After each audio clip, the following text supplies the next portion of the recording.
사도신경으로 우리의 신앙을 고백하며 새벽 예배 하나님께 올려드리겠습니다. 전능하사 천지를 만드신 하나님 아버지를 내가 믿사오며 그 외아들 우리 주 예수 그리스도를 믿사오니 이는 성령으로 잉태하사 동정녀 마리아에게 나시고 본디오 빌라도에게 고난을 받으사 십자가에 못 박혀 죽으시고 장사한 지 사흘 만에 죽은 자 가운데서 다시 살아나시며 하늘에 오르사 전능하신 하나님 우편에 앉아 계시다가 저리로서 산자와 죽은 자를 심판하러 오시리라. 성령을 믿사오며 거룩한 공회와 성도가 서로 교통하는 것과 죄를 사하여 주시는 것과 몸이 다시 사는 것과 영원히 사는 것을 믿사옵나이다. 아멘.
이 시간 우리에게 주시는 하나님의 말씀은 출애굽기 35장 1절에서 3절까지의 말씀입니다.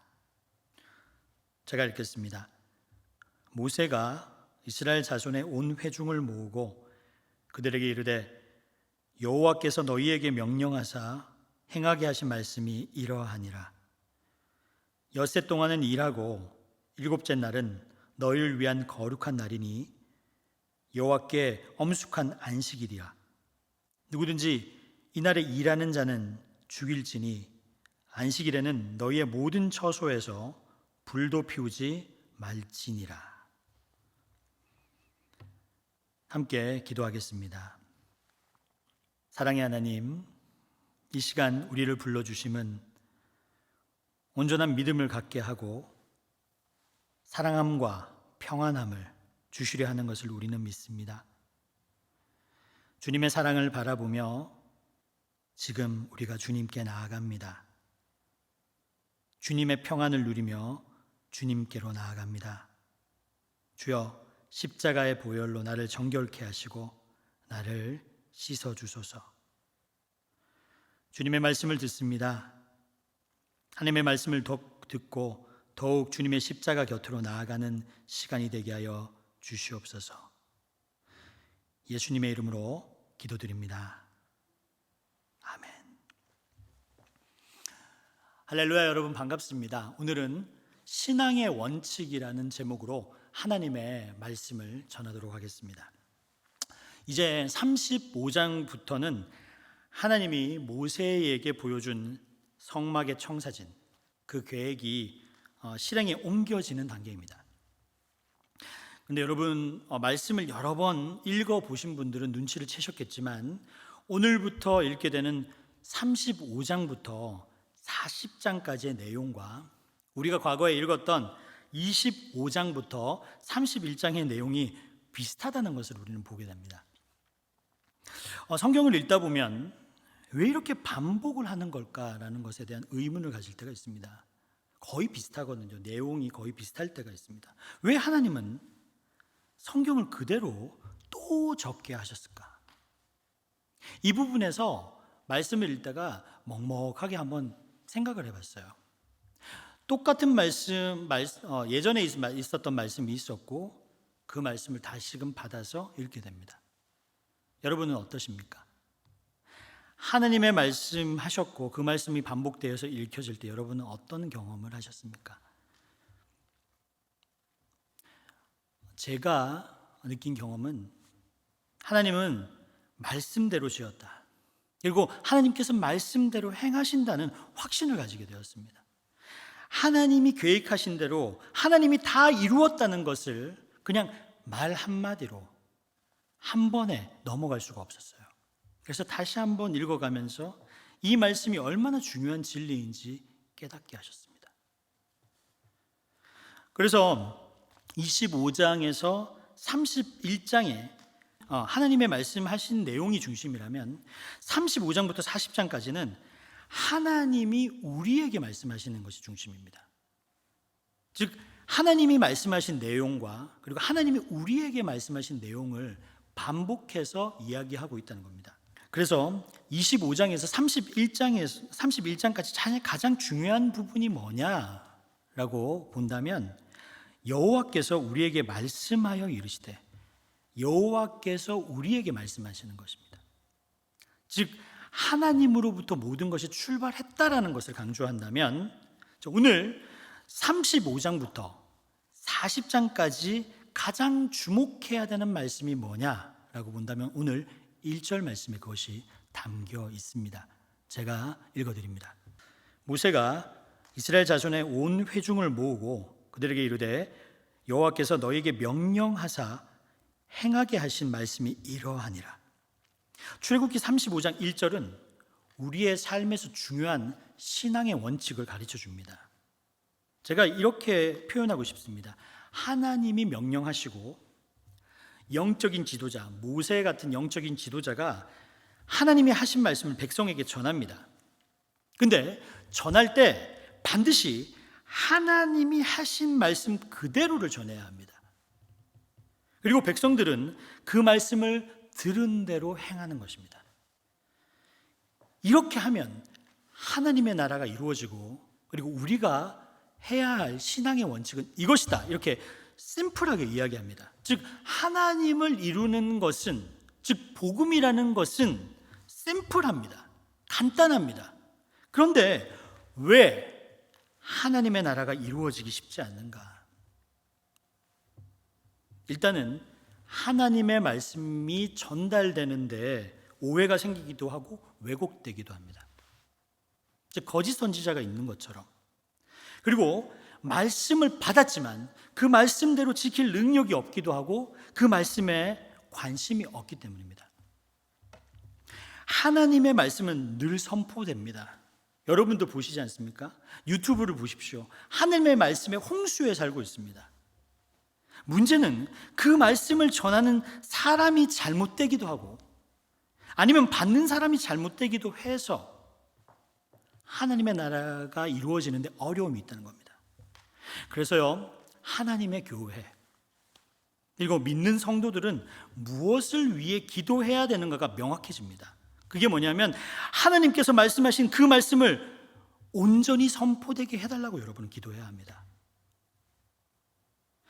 그래서 여러분은 우리 담임 목사님과 그리고 말씀을 전하는 목사님과 전도사님들을 위해서 기도해야 합니다. 말씀을 전하는 목회자들, 그들이 먼저 하나님의 말씀을 온전히 받게 하여 주옵소서. 그리고 말씀을 온전히 받았다면 주어진 말씀만을 전하게 해 주십시오. 이렇게 기도해야 합니다. 근데 제가 목회자로서 말씀을 드리는 것은 말씀을 온전히 받아서 말씀을 선포할 때 목회자에게 주어지는 한계와 어려움들이 있습니다. 그것이 뭐냐면 목회자를 넘어뜨리게 만드는 몇 가지가 있는데, 첫 번째는 생계의 문제가 될 수 있습니다. 두 번째는 음란의 문제가 있습니다. 그리고 자신의 권력에 집착하는 문제가 있습니다. 여러분은 목회자의 한계에 부딪히지 않도록, 목회자가 말씀을 받고 말씀을 전할 때 그 한계에 부딪히지 않도록 열심히 중보해 주셔야 됩니다. 그래야 하나님의 말씀이 온전하게 전해질 수가 있습니다. 그리고 하나님의 말씀을 전하는 목회자들은 최선을 다해서 죽을 힘을 다해서 하나님의 말씀을 있는 그대로 전할 수 있어야 됩니다. 하나님의 말씀이 살아 숨쉴 수 있도록 전할 수 있어야 합니다. 그렇게 열심히 전했다면 이제 그 말씀이 성도 안으로 들어가야 합니다. 근데 그 말씀이 성도 안으로 들어갈 때 방해가 되는 요소가 있습니다. 그게 뭐냐면 관계입니다. 즉 목회자와 교인과의 관계이거나 아니면 교인과 교인의 관계가 평탄하지 않아서 진정한 기쁨을 누리거나 자유를 누리지 못하는 교회 안에서는 그 말씀이 들어가도 그 말씀이 들어가지 않습니다. 말씀을 받을 때 목사님이 저렇게 말씀하시는 것은 나 들으라고 하는 얘기구나, 저 말씀은 분명히 저런 의도로 얘기하는 것이 걸 거야 라고 이렇게 삐뚤하게 말씀을 받으면 말씀이 들리지 않습니다. 말씀이 가다가도 튕겨서 나옵니다. 그러면 아무런 은혜가 되지 않습니다. 성도 여러분, 하나님은 말씀하시고 주의 종은 열심을 다해서 말씀을 전하고 회중은 그 말씀을 있는 그대로 받아서 말씀대로 살려고 몸부림친다면 그 말씀이 우리 삶 가운데 역사하는 것을 그 자녀들이 보고 그 자녀들이 나도 우리 부모님처럼 살아야 되겠다, 내 아버지처럼, 내 할아버지처럼, 내 할머니처럼, 내 어머니처럼 살아야 되겠다라고 하는 믿음이 전승되면 여러분, 하나님 나라가 이루어지는 것입니다. 이것이 바로 심플하고 강력한 신앙의 원칙입니다. 그것을 위해서 기도하는 여러분이 되시기를 주님의 이름으로 축원합니다. 출애굽기 35장 1절을 다시 한번 읽어보도록 하겠습니다. 모세가 이스라엘 자손의 온 회중을 모으고 그들에게 이르되 여호와께서 너희에게 명령하사 행하게 하신 말씀이 이러하니라. 성도 여러분, 하나님의 명령은 행할 때 빛이 나요. 그렇죠? 하나님의 말씀은 듣고 지나가는 것이 하나도 없습니다. 다 그 명령을 행할 때 아름답고 행할 때 열매를 맺게 됩니다. 그리고 행할 때 그것이 능력이 됩니다. 오늘 기도할 때 여러분 이렇게 기도하셨으면 좋겠습니다. 하나님, 오늘 말씀에서 은혜를 주셔서 감사합니다. 물론 은혜가 되겠죠? 하나님, 오늘 말씀을 행하려면 저 어떻게 해야 됩니까? 용기를 주십시오. 담대함을 주십시오. 그래서 저 말씀을 내 말씀으로 받아 행할 수 있는 능력을 달라고 기도하는 여러분이 되시길 바랍니다.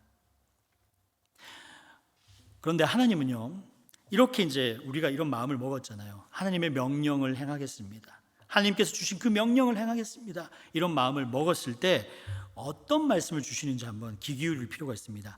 하나님께서 정말 중요하게 생각하는 명령, 가장 중요한 신앙의 원칙이 무엇인지를 알 필요가 있습니다. 그 말씀을 2절에 하셨어요. 제가 읽어드립니다. 엿새 동안은 일하고 일곱째 날은 너희를 위한 거룩한 날이니 여호와께 엄숙한 안식일이나 누구든지 이 날에 일하는 자는 죽일지니. 하나님은 하나님의 명령대로 꼭 지킨다고 하면서 무슨 말씀을 하나님께서는 하시는가 하면 안식에 대한 말씀을 하십니다. 아니 35장까지 왔잖아요.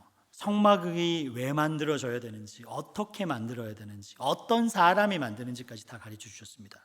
그리고 나서 하나님께서 내가 명령할 것이 있는데, 반드시 해야 되는 첫 번째 원칙이 있는데, 그게 뭐냐면 안식하는 것이다, 이렇게 말씀하십니다. 이 말씀을 왜 주셨을까? 한번 보세요. 청사진이 그려졌어요. 이제 뭔가를 하고 싶어요. 하나님의 뜻을 이루기 위해서는 이걸 해야 되는구나 라고 하고자 하는 마음이 확 왔을 때 하나님께서 주시는 것이 안식이다. 왜냐하면요, 하나님께서는 우리를 너무 잘 알기 때문입니다. 지금까지 준비시켰습니다. 최선을 다해 준비시켰습니다. 그러면 우리의 마음은 급해집니다. 뭔가 하면 될 것 같거든요. 뭔가 하면 성취할 것 같고, 하나님께서 그렇게 임하시면 뭔가 우리는 위대한 민족이 될 것 같은 느낌이 듭니다. 우리의 사역의 모습도 한번 생각해 보십시오. 은혜를 받았습니다. 뜨거워졌습니다. 그리고 하나님의 일을 하는 사람들이 과하게 일을 하게 됩니다. 하는 사람들만 일을 하다가 누구 하나는 병이 나든지 아니면 관계가 틀어집니다. 그래서 하나님께서는 하나님의 일을 할 때, 신앙을 지켜나갈 때 중요한 원칙을 먼저 세워주시는 겁니다. 그것이 뭐냐면 안식입니다. 하나님은 가장 먼저 성막을 지으라고 하고 나서 무엇을 짜라, 무엇을 붙여라, 무엇을 이어라 라고 말씀하지 않으시고 쉬어라 라고 말씀하셨습니다. 뭔가 준비되고 하려고 할 때 나의 의지, 나의 생각, 나의 방법이 차오르려고 할 때 하나님은 그것을 내려놓고 쉬는 것을 먼저 말씀하셨습니다. 일하든지 쉬든지 멈추든지 가든지 하나님의 명령대로, 하나님의 말씀대로 행하는 그 마음을 중요하게 여기셨습니다. 우리는 잘못하면 우리가 하나님의 말씀을 듣고 그 말씀대로 살아내는 것, 해내는 것을 중요하게 생각할 수 있습니다. 그러면 우리는 다시 율법으로 돌아갑니다. 행위로 돌아갑니다. 아니면 다시 공로로 돌아갈 것입니다. 하나님은 그게 아니라 하나님의 말씀대로 하는 것이 중요하다. 내 뜻대로 하는 것이 중요하다라고 말씀하십니다. 나에게 영광을 돌리는 것이 중요하다. 하나님이 안식을 하라고 하는 그 여유, 나의 생각, 나의 행위, 나의 마음을 채우는 것보다 비우는 것이 더 중요하다라고 얘기하십니다. 하나님의 말씀이 들어갈 공간이 필요하다고 하나님께서는 말씀하십니다. 그래서 그리스도인들에게 있어서 일주일의 첫 시작은 월요일이 아니요 주일이라는 것을 명심하시기 바랍니다. 많은 사람들은 일하고 쉬려고 합니다. 하지만 그리스도인들은 안식하고 일하는 것입니다. 하나님은 먼저 쉬어라, 먼저 비워라 말씀하십니다. 그리고 쉬면서 나와 만나자. 나와 만나고 내 말씀을 들어라. 그리고 내 말씀을 너희의 마음에 담으라라고 말씀하십니다. 그리고 안식 이후에 너희의 삶 가운데 받은 말씀을 실천해라, 이렇게 말씀하시죠. 하나님을 먼저 만나고 하나님의 말씀을 먼저 듣고 그 말씀을 받아서 내 삶에서 말씀대로 살아가는 것이 여러분 신앙의 원칙임을 믿으시길 바랍니다. 안식일을 여러분 하나님이 뭐라고 말씀하셨는지 한번 읽어보시기 바랍니다.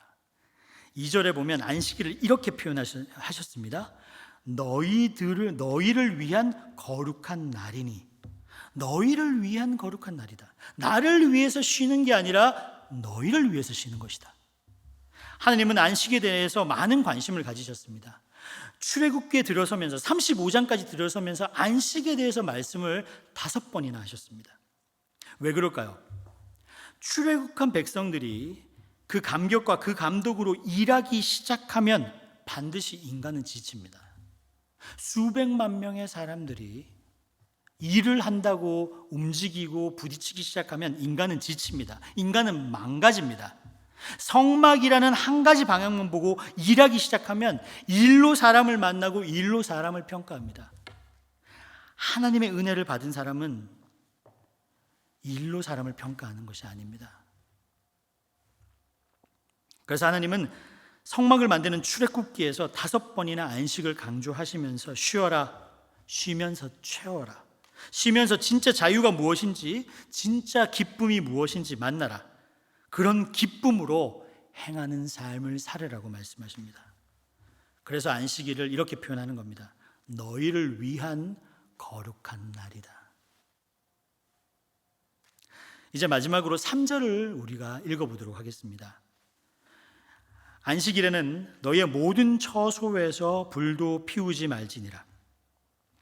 안식일에는 모든 처소에서 불도 피우지 말지니라. 불도 피우지 말라라는 얘기를 하셨어요. 여러분, 불을 왜 피울까요? 밥을 해먹으려고 피우던지 아니면 추워서 불을 피우게 됩니다. 즉 인간이 가지고 있는 생계의 기본적인 유지를 위해서 불을 피운다고 생각합니다. 그러면 이 말씀을 받으면 아니, 생계를 유지하지 말라는 것인가 라는 것으로 생각할 수도 있잖아요. 근데 왜 이렇게 말씀하셨을까? 하나님은 우선 이스라엘 민족에게 구름 기둥과 불 기둥을 주셨습니다. 그리고 만나와 메추라기를 주셨습니다. 하나님은 이스라엘 민족에게 6번째 날에는 이틀치의 만나를 주십니다. 다시 말해서 하나님이 주신 것을 먹으라는 겁니다. 하나님은 안식일에 욕심을 내지 말라고 하십니다. 준 만큼 누리고 그것에 만족할 수 있는 신앙을 가져라. 게다가 안식일에는 춥지 않을 것입니다. 왜 하나님께서 불기둥을 주셨을까요? 다시 말해서 하나님이 하지 말라고 하실 때는 우리에게 다 주셨기 때문입니다. 하나님이 하지 말라고 할 때는 내게 없는 것을 바라보지 말고 내가 내게 무엇을 주었는가를 살펴보라고 말씀하시는 겁니다. 우리가 하나님의 말씀을 들을 때 충만한 마음이 있다면 내가 생각했던 것보다 더 많은 것을 주시는 하나님을 만나게 되실 겁니다. 하나님이 하지 말라는 것은 하나님이 우리에게 다 주셨기 때문입니다. 하나님이 주신 것을 주목하는 여러분이 되시길 바랍니다. 이제 말씀을 마무리하면서 254장 3절을 보면 이런 가사가 있습니다. 날 오라 하심은 온전한 믿음과 또 사랑함과 평안함 다 주려 함이라. 내가 주께로 지금 가오니 십자가의 보혈로 날 씻어주소서. 이 가사를 한번 생각하면서 우리 한번 노래 한번 찬양을 한번 불러볼까요? 날 오라 하심은 온전한 믿음과 또 사랑함과 평안함 다 주려 함이라. 내가 주께로 지금 가오니 십자가의 보혈로 날 씻어주소서. 주님께서 날 오라 하십니다. 하나님이 나의 말씀을 들으라고 하시는 것은 하나님이 나에게 뭔가 시키려는 것이 아니라 나를 오라고 하심은 온전한 믿음과 사랑함과 평안함을 주려 함입니다. 하나님은 주시려 함입니다. 내가 내게 만나도 주고 불기둥도 주고 구름기둥도 주고 다 주려 함인데 너는 어디 있느냐? 하나님은 끊임없이 우리를 부르고 계십니다. 그때 우리는 이렇게 응답해야 됩니다. 내가 주께로 지금 가오니, 내가 주께로 지금 가오니 십자가의 보혈로 나를 씻어주소서. 내가 주님께로 갑니다. 주님께서 쉬라고 하시면 내가 쉬고, 가라고 하면 가고, 오라고 하면 오고, 주님께서 말씀하신 대로 하는 삶을 살겠습니다. 그럴 때 하나님께서는 우리에게 주시고자 하는 온전한 믿음, 그리고 사랑함, 평안함을 누리게 하실 것입니다. 주님께 나아가는, 그리고 주님이 부르실 때 나아가며 그 말씀대로 살아가는 신앙의 원칙을 지키며 살아가는 여러분이 되시기를 주님의 이름으로 축원합니다. 우리 주님께서 가르쳐준 기도로 오늘 예배를 마치도록 하겠습니다. 하늘에 계신 우리 아버지여, 이름이 거룩히 여김을 받으시오며 나라가 임하시오며 뜻이 하늘에서 이루어진 것 같이 땅에서도 이루어지이다. 오늘 우리에게 용할 양식을 주시옵고 우리가 우리에게 죄진 자를 사하여 준 것 같이 우리의 죄를 사하여 주시옵고 우리를 시험에 들게 하지 마시옵고 다만 악에서 구하시옵소서. 나라와 권세와 영광이 아버지께 영원히 있사옵나이다. 아멘.